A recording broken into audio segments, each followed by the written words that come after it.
What the fuck is up, everyone? Prison Miller here. I am back with a Ranking Every Album series. As you know, with the upcoming album, we will be ranking every Testament album. As you know, they have a new album coming out this October, and because of that, we're going to go back through Testament throughout the discographies. As you know, I definitely am a fan of Testament, one of my favorite thrash metal bands. Really great band. They have a really solid discography. Like almost all their albums are pretty good, and even their worst albums, I wouldn't say they're terrible. It's like the worst album is like nowhere near the level of like Saint Anger or Elude Dividend Insanus, Super Collider or Demolition or Forbidden. No, it's nowhere near that level. But overall, almost all their albums are pretty good. I definitely love me some Testament. So, as you may know how we go through ranking every album series, we go through each album in discography order, give each album a score out of 5, with 0 being the worst rating and 5 being the best rating. And as you may know, here are the few ground rules. We're only reviewing the studio albums. I'm not interested in re-recorded albums, EPs, demos, live albums, compilations, or anything that is released outside of Testament by band members, such as solos or side projects. Without further ado, let's go ahead and hop to it. Alright, starting up we got is The Legacy, released April 21st, 1987, off of Atlantic / Megaforce Records. Now, as you may know, this is their debut album, and as you may know, the Testament was originally called The Legacy. Originally, the Chuck Billy was not the original vocalist from Testament. The previous vocalist was Steve Zetro Souza, who would later join Exodus after he left Testament. And a lot of the songwriting on here features a lot of the songs from here was written by Steve Zetro. As you know, it kind of has a similar sound to Exodus. So around that time, Steve Zetro was in Testament or The Legacy, while Paul Bailoff was in Exodus. And then after Paul Bailoff got fired, like I said, Zetro left and joined Exodus, and they brought in, and then Zetro brought in Chuck Billy to take over. Now, as you know, there's a lot of classic songs, like Over the Wall, definitely a classic opening track. The Haunting, it's got some really great thrashy solos. Burnt Offering has some really great technical time signatures, great punchy riffs. I mean, throughout the album, I would probably say it's like a mixture between Slayer and Metallica, through the most part. I mean, Curse of the Legions of Death is such an amazing track. Do or Die, one of my favorites. Apocalyptic City is another great closing track. I mean, it's a really great thrash album. Now, is it one of my favorite thrash debuts? No. But it's actually, I would probably say it's maybe my favorite Testament album. I kind of take it back. It's definitely one of the best debut albums. I mean, it's not up to that level with Kill 'Em All or Bonded by Blood, but it's a really strong debut, and I would have to say this may be their best album. So I'm feeling a very strong enthusiastic 4 to 5, leaning towards a 4.5 to 5. I mean, it's like I said, it's not up to that level with Bonded by Blood or Kill 'Em All, but I definitely enjoy this album, and I definitely would go back to it. It's a really great album. So that's pretty much all I have to say here. Alright, next up we got is The New Order, released May 10th, 1988, off of Atlantic / Megaforce Records. Another thrash classic album by Testament. It's a lot more technical than their last album. Really great album throughout. I mean, it's a 39-minute record. Eerie Inhabitants is such an amazing opening track. The New Order has some really great solos at the beginning. Trial by Fire has some solid grooves. Into a Pit is it's such a great moshing song. And I really like the Aerosmith cover track, Nobody's Fault. It definitely fits the tone for the album. And Musical Death, great way to close the album, and one of my favorite instrumentals from Testament. Definitely enjoyed it. I'm kind of back and forth with this album and The Legacy. I would easily say their first two albums are their best. I don't really know what else to say for it. It's got some really great instrumentation, great production. Chuck's vocals are great. I don't know. It's just as good as the last album. I mean, I can't say if it's better. I don't know. So I'm also feeling another enthusiastic 4 to 5, leaning towards a 4.5. I thought this is a really great record. I'm not sure if it's my favorite thrash album of 1988. I mean, I think I like this a bit more than Injustice for All. So, yeah, really great. Yeah, I would probably say it's my favorite thrash album of 1988. Well, yeah, I think it is. Yeah, really great album. Alright, next up we got is Practice What You Preach, released August 8, 1989. What the hell? 1989, off of Atlantic / Megaforce Records. Once again, I have to say this album has a lot of stuff to it. It's got a mixture of traditional heavy metal, some technical elements here and there, and the lyrical themes are a little bit different. It's a lot more focused on politics and society than the occult themes on the band's last 2 records. I mean, it's a lot more melodic too. I mean, Practice What You Preach, such a classic song, one of my favorites. Envy Live is a really catchy song. Greenhouse Effect kicks so much ass. Sins of Omission is an amazing solo. It has some great solos. The ballad which is a power ballad track. It kicks ass. I'd probably say it's Testament's version of Fade to Black. Again, it's another great thrash record. I know back then I say that this was my favorite Testament record, but it's not really anymore. I mean, I like the first 2 albums a bit more. They actually kind of did grow into me, but I definitely do enjoy. I still enjoy Practice What You Preach. I still think it's a really great album. So I'm also gonna go for a 4 to 5, 3 4 to 5s in a row, but not leaning towards a 4.5 out of 5 this time. It's just a 4 to 5. Not enthusiastic, not unenthusiastic, just a 4 to 5. So yeah, I think this is a really great record. Alright, next up we got is Souls of Black, released October 9th, 1990, off of Atlantic / Megaforce Records. Once again. Now, as we know, this is one of those albums I personally think they made this for business. Because from what I'm reading, the main reason behind the making, one of the main reasons behind the making of Souls of Black was because they could participate in the European Clash of the Titans tour with Megadeth, Slayer, and Suicidal Tendencies. The band pretty much admitted that this was a rushed album. Now, I wouldn't say this album went downhill, because there's a lot of great moments in this album. You know, we got classic tracks like Souls of Black, definitely one of their most popular songs. I mean, I kind of would say it's a copy-paste from Practice What You Preach, but it's got some really great moments, like Facing the Sky, a great, solid opening track. Love to Hate, one of my favorite tracks from Testament. The Legacy, it's another great power ballad track.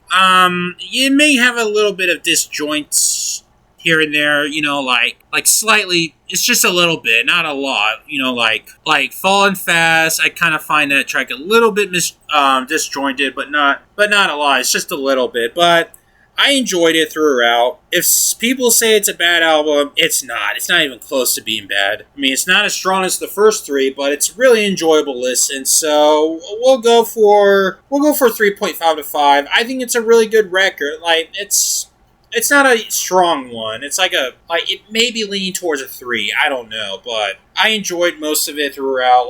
It's 90, maybe 2% of this album I didn't enjoy, but I definitely enjoyed this record throughout. I mean, it's definitely, I wouldn't say it's a classic or anything, but it's a solid listen. I mean, it's nowhere near the levels of other thrash metal albums in 1990, like Seasons in the Abyss or Rust in Peace or any of that. No, but I dug the album, but they pretty much made this for business. Okay, next up we got is The Ritual, released May 12th, 1992, off of Atlantic Records.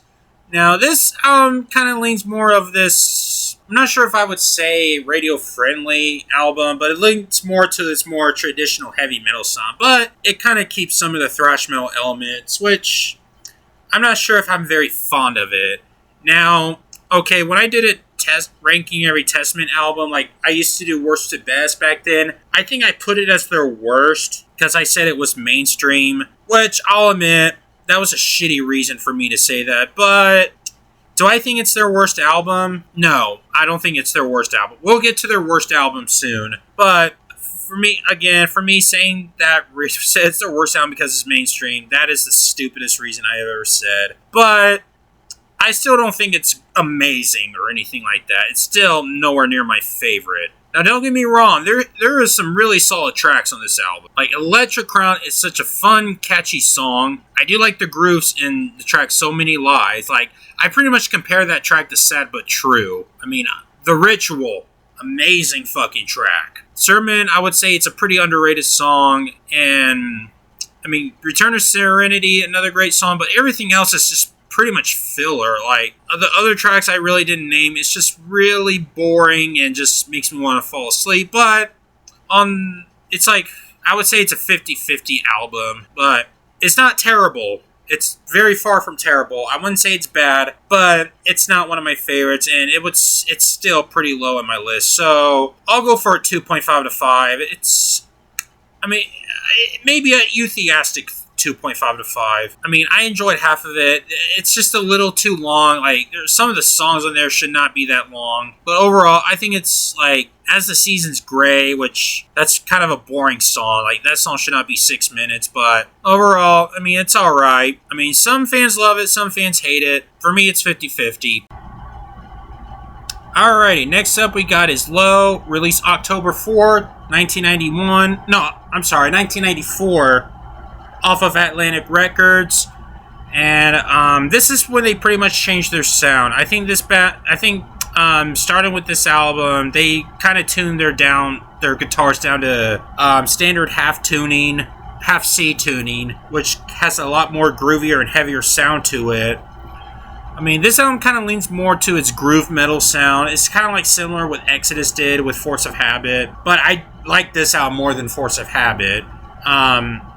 I like this album a little bit more than The Ritual. I definitely think it's a really solid. It's kind of like, it's a lot similar. It kind of has more like this white zombie soundish to it. I wouldn't say it sounds like Pantera or anything like that. But it's got some really solid underrated tracks. Oh, like the song Low, I would say it's a really solid track. It's a great opener. I love the groovy riffs throughout, but I mean, Dogface Gods, another underrated track. I mean, I enjoy most of this album, but there are some few tracks I'm not really into, like Trails of Tears, not digging that one. I'm not a fan of the instrumental track. Track 9, I can't pronounce the name, but I'm not a fan of it. But overall, I'd say it's a solid listen. So I'll go for a 3 to 5. I mean, it's got a little bit more enjoyable songs. Like, it's got less filler than The Ritual, but it's not one of their best, though. But I'd say it's a solid listen, and if you're a fan of, like, groovy stuff, you'll probably enjoy this album more than I do, but yeah, I dug it, for the most part. I mean, it's got some tracks that I'm not fond of, but, you know, it's far from their best, though. But I enjoyed it. Alrighty, next up we got is Demonic, released June 24, 1997, off of Burnt Offerings Incorporated.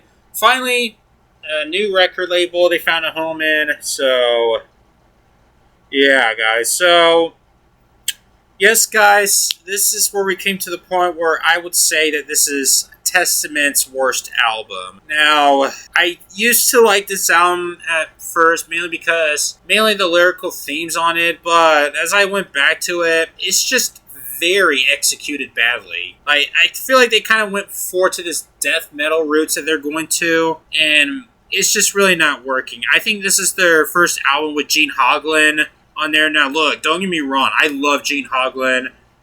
He did shit tons of bit. Like, he was originally from Dark Angel, and, you know, after the breakup of Dark Angel, he's been in so many bands like Death Clock, Death, Strapping Young Lad, Fear Factory, and many others. But as for this album, I don't know, I mean, I wouldn't say it's his fault for this album. I mean, they're trying to go with the same style as Low, but with a more death metal approach to it, and it's just not working. I mean, I know they're trying to have a lot darker sound, but I don't know, it's just so, I mean, I wouldn't blame, like, simplicity through this album, but it's just such a fucking dud. Like, there's some tracks that kind of has this doomy Black Sabbath-ish riff to it, like tracks like The Burning Times, and it's just flat out fucking boring.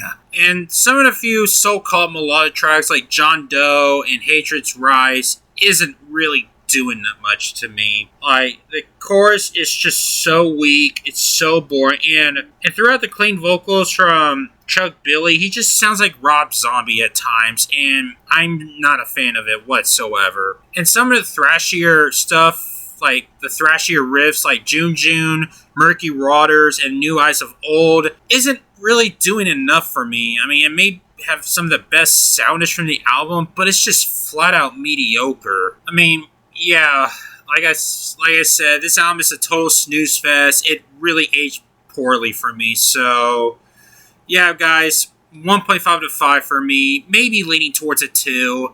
I mean, like I said in the beginning of the video, this album is nowhere near like Saint Anger, Elude Divinity Insaneness, Siren Charms Battles, or Super Collider, or any of that. It's nowhere near that level, but the album is still pretty bad whatsoever.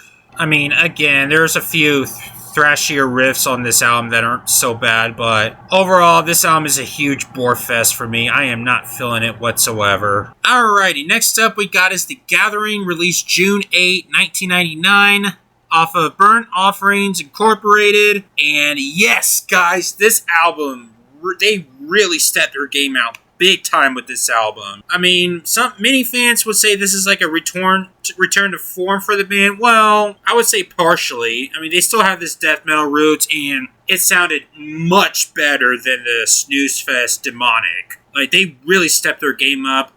They brought Dave Lombardo on drums, and he is fucking killing it in this album. Like, I think this really should have... This is what Demonic should sound like. It opens up with DNR, Do Not Resicate. I'm sorry. That song kicks fucking ass. I mean, True Believer, Careful What You Wish For. I mean, don't get me started. Like I said, Dave Lombardo's drumming, such a fantastic drumming. It's got some dark sounding as well. True Believer, it's a great groovy track. 3 Days in Darkness is another great track. I mean, I don't know what else to say.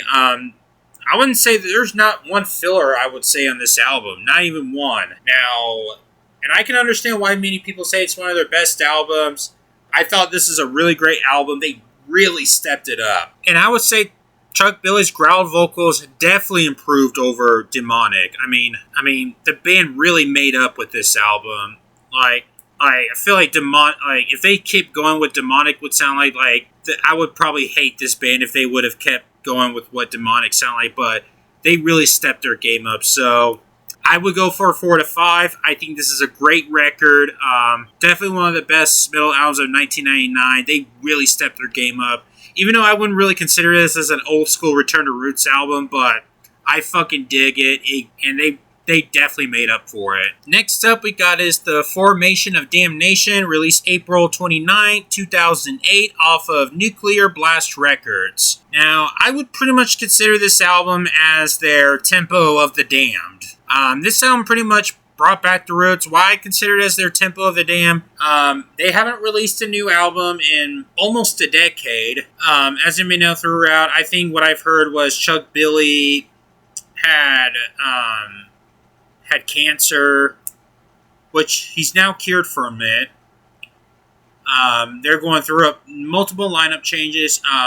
Their first album since, not including the First Strike, Still Deadly album, the re-recorded album, we are ignoring that album. I mean, again, the band was going through a lot of shit. I mean, they were originally going to record a new album sometime around 2004, but wasn't completed due to multiple reasons, and they got some help from members from other bands. Like, I think Steve Souza wrote some of the tracks on this album, and he did some background vocals as well. But yeah, I do think this is a really strong follow-up. It's got some really great tracks, like More Than Meets the Eye. I mean, it's got some dark lyrical themes, like tracks like The Evil Has Landed, which is mainly about the 9/11 attacks. The Formation of Damnation it's a lot similar. Kind of reminds me of The Gathering with a more death metal sound to it. It sounds nothing like the lazy demonic album. It's got some great songwriting from Steve Setchel Souza. Again, around that time, he wasn't in Exodus. He got kicked out. Around that time, Rob Dukes took over Exodus while Steve Souza was helping out. And there's maybe a few filler tracks like Fear, Fable Evidence, Appearing Real, and Afterlife. It's a little bit of filler, not a lot.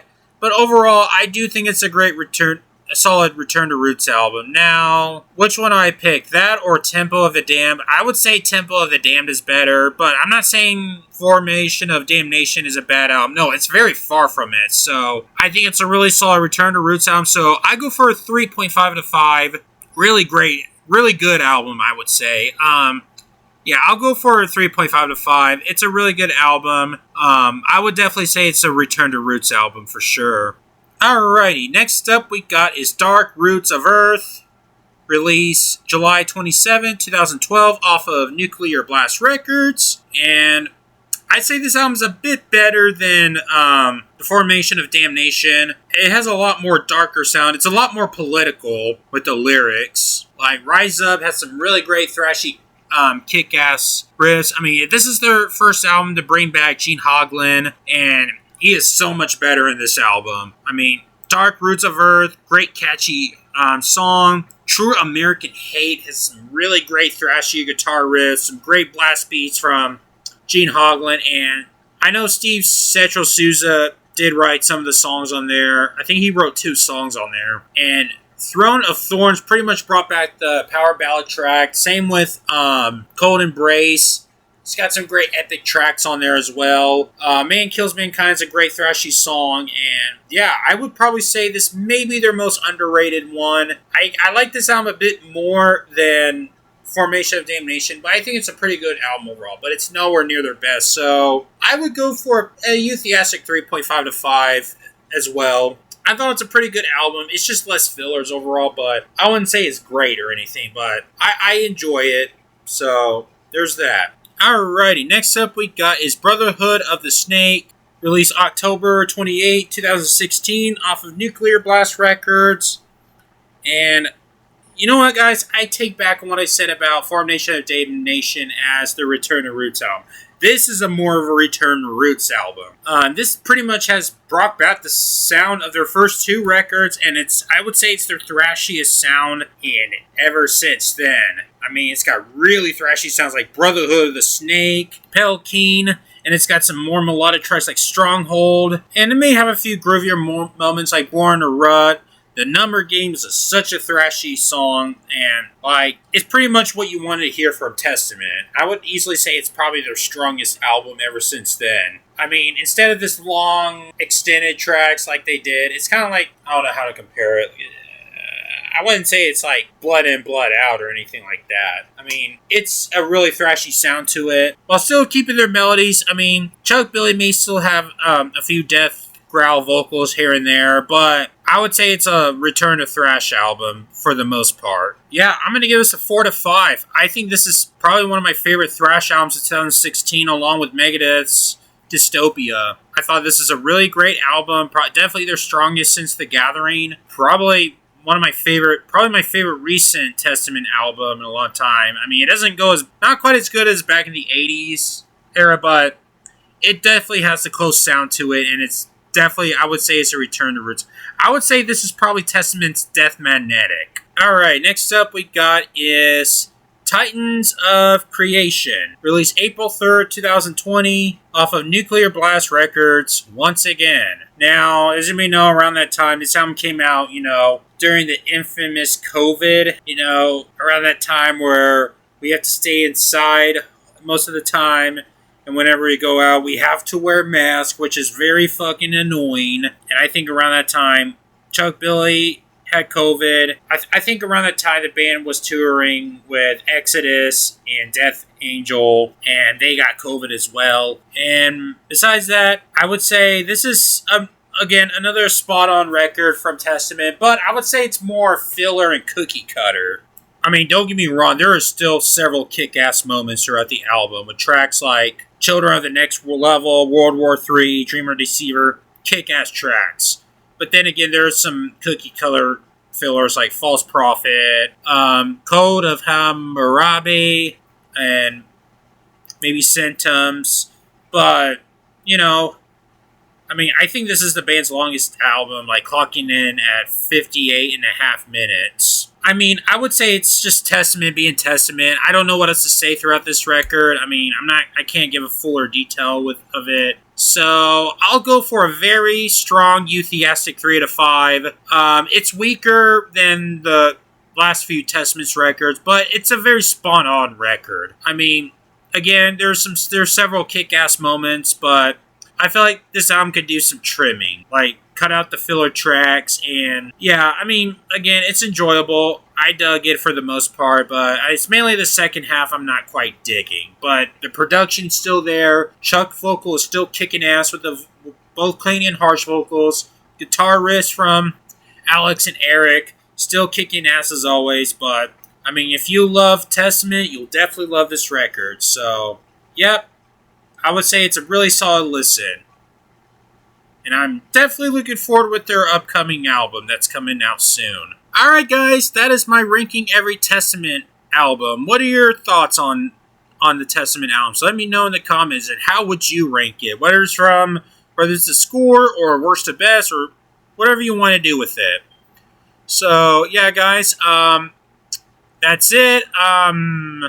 I know I said after Between the Buried and Me album rank, I would do Mastodon, and I'm not sure if I will do that next. It'll probably be that or Soulfly. I'm not sure. I'll probably include the Sepultura's Max Cavalera albums as well, since I may not be too familiar with the Derek Green stuff from Sepultura, but yeah, I'll probably do Soulfly after that. But anyways, guys, hope you enjoyed it. Subscribe for more content and all that bullshit. And that's it, guys. I'll see you guys later. Thanks for watching.